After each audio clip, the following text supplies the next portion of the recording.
Olá, meus amigos. Hoje nós estamos gravando a página 15 da Carta 3 de Cristo. E Jesus prossegue. Vamos ouvi-lo.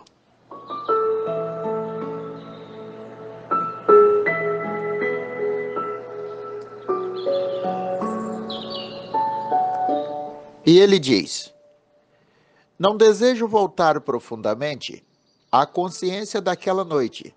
Senti grande tristeza por ter que deixar meus discípulos que tinham me servido tão bem. Com a tristeza, todos os meus temores e conflitos reapareceram. Tive momentos de profunda autopiedade. Senti que ninguém compreendia o que havia procurado fazer pelo meu povo e o sacrifício que estava disposto a fazer por ele.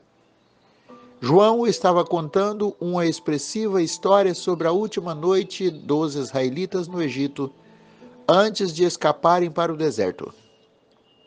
Falava das instruções de Moisés ao chefe de cada família para que matassem um cordeiro sem mancha, que o cozinhassem de certa maneira e pintassem com aquele sangue as portas das moradias israelitas, porque naquela mesma noite viriam os anjos para matar todos os filhos primogênitos do Egito, dos egípcios e o seu gado.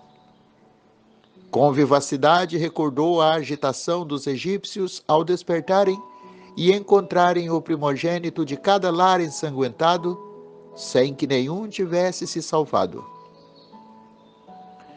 Era o tipo de história horrível que eu rejeitava por não ter nenhum valor para a pessoa que buscava a verdade espiritual mais elevada. Eu me perguntava até quando, até que ponto meus discípulos realmente tinham entendido quando eu falava de seu Pai Celestial e seu amor por toda a comunidade ou toda a humanidade. Como podiam entusiasmar-se com o pensamento de anjos matando os primogênitos dos egípcios, quando eu tinha dito com toda clareza que Deus, o Pai, era amor? Mas os judeus sempre haviam se preocupado com o derramamento de sangue para redimir seus pecados. Até mesmo Abraão, o fundador da nação israelita, convenceu-se de que devia levar o seu filho único ao deserto, matá-lo e oferecê-lo em sacrifício a Deus. Um pensamento pagão e revoltante. Pensei nos sacrifícios de animais no templo. Amando a todos os seres vivos da natureza, da criação, como eu amava, esta prática era para mim uma abominação. E agora eu estava a ponto de ser levado para a morte porque tinha me atrevido a pronunciar as palavras da verdade. E quando considerava o tão pouco do meu conhecimento que tinha conseguido transmitir, perguntava-me por que eu tinha sido enviado em tal missão. Senti de repente um estremecimento de ressentimento e raiva se entrelaçar aos meus sentimentos habituais de amor para com aqueles homens. Com certo cinismo, perguntava-me que sinal poderia deixar que fosse uma recordação eficaz para que os meus ensinamentos retornassem às suas mentes quando já não estivesse com eles. Se podia esquecer tão rapidamente todos os meus ensinamentos sobre o amor do Pai e desfrutar a horrível história da Páscoa, enquanto eu ainda me encontrava na mesma sala com eles, de que se recordariam quando morresse como um malfeitor na cruz, a mais desprezível das mortes.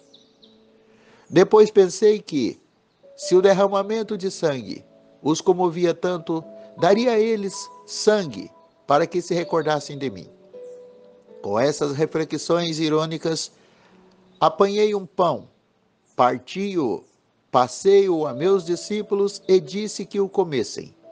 Comparei o pão partido com o futuro de meu corpo partido e pedi que repetissem o partir o pão e o distribuir em lembrança do sacrifício de meu corpo para trazer a verdade sobre Deus, a verdade sobre a vida, a verdade sobre o amor.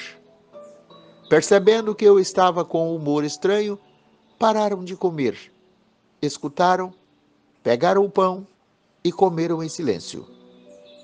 A seguir, tomei minha taça de vinho e entreguei, dizendo que cada um devia beber dela, posto que era o símbolo de meu sangue, que logo seria derramado porque tinha me atrevido a trazer a verdade da existência.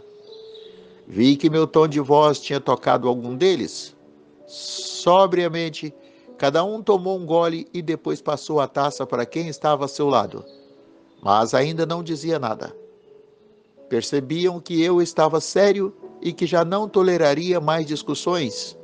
Então eu disse que um deles me trairia. Em segredo, entendia os meus motivos e sabia que ele era uma parte necessária da futura sequência de acontecimentos.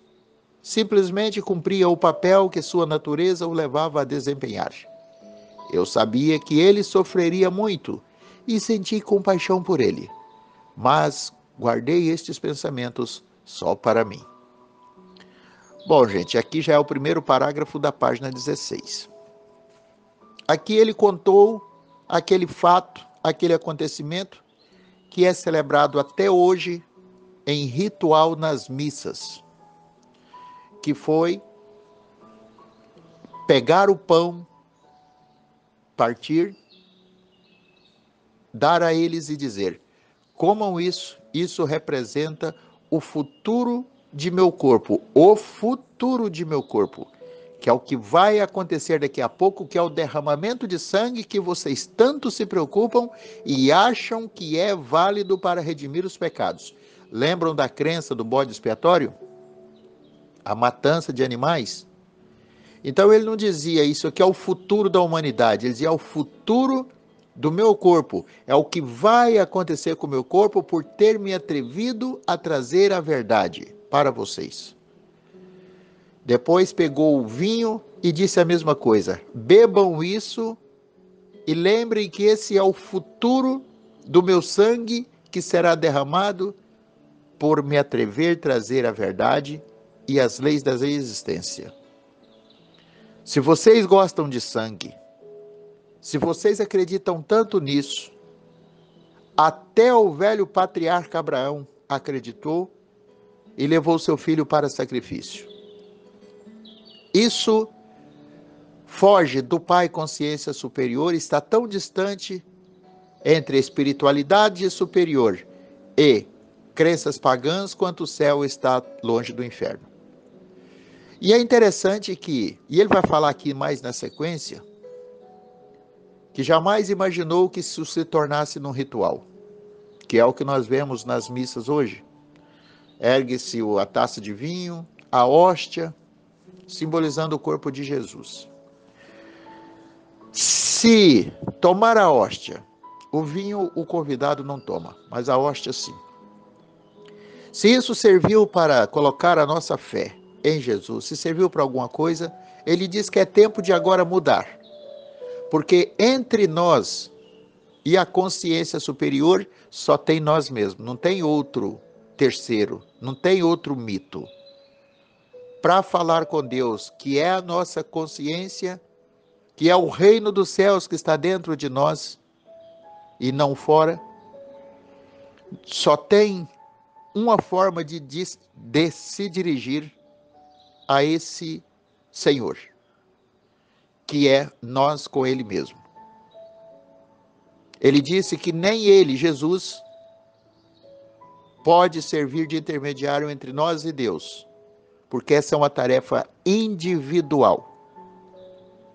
E isso não tem absolutamente nada a ver, nem com matança de animais, ou sacrifício, ou gritar, como que se essas coisas fossem resolvidas com o som. Não é com o som da voz que se fala, mas é com a vibração do pensamento, do entendimento, do agradecer. O magnetismo que está no agradecer. E é aí então é que a oração é ouvida. Por vezes nós fazemos orações e depois nós acreditamos que não fomos atendidos. A pergunta é: eu fiz a oração da forma correta? Não adianta você falar obrigado, Pai, pelo dia de hoje. Basta você se sentir feliz pelo dia de hoje, independentemente do que tenha lhe acontecido. Porque se você compreender que somente lhe aconteceu o que tinha que acontecer, o que o seu Deus interno plasmou para você, porque é a tua consciência mesmo, você vai perceber que a oração válida está apenas na vibração. E foi você quem determinou para que isso acontecesse. Então, a consciência trabalha em estreita relação com as leis da existência. Tudo que acontece aqui está sob a regência dessas leis ou de uma específica. Se elas trabalham em estreita relação com a consciência, são retas e indesviáveis, como ele diz aqui, então é essa consciência que determinou o fato ocorrido naquele dia. E como disse o apóstolo Paulo, que a lei foi feita para o injusto e não para o justo, então certamente alguma injustiça você praticou para que pudesse ser corrigido pela lei, que trabalha em estreita relação, reta e indesviável com a consciência.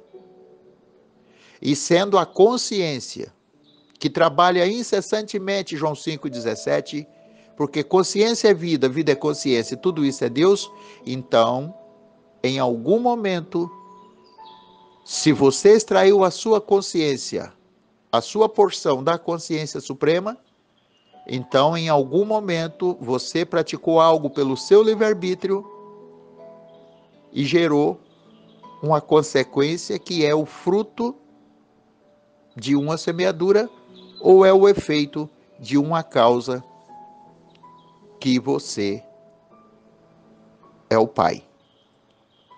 Como eu e o Pai, ou seja, o fruto e o Pai, somos um, então não tem como você delegar essa culpa a outrem, principalmente a conta de um Deus fora de você. Se a sua consciência está dentro da tua cachola, se a sua consciência é vida, se ela foi extraída uma pequena porção da grande consciência suprema, é preciso você repensar isso. É preciso repensar isso e assumir para si a responsabilidade. A responsabilidade de ter gerado esse filho, que é aquela colheita que você está fazendo. E dessa forma, o que cabe a você? Agir positivamente, diferentemente da forma que você agiu antes. Essa é a oração atendida, esse é o perdão do Pai, que sempre terá que arcar com as consequências daquilo que cometeu. Será que você compreendeu isso ou vai continuar esperando tanto uma salvação, uma interferência externa de um Deus sentado lá no céu, que é característico do Deus das crenças pagãs, ou você vai assumir para si a responsabilidade sendo você mesmo um Deus? Deus com D minúsculo, mas é Deus, já que extraiu a sua porção de consciência da consciência suprema. Deixo para ti essa reflexão. Paz e luz a todos, Deus conosco.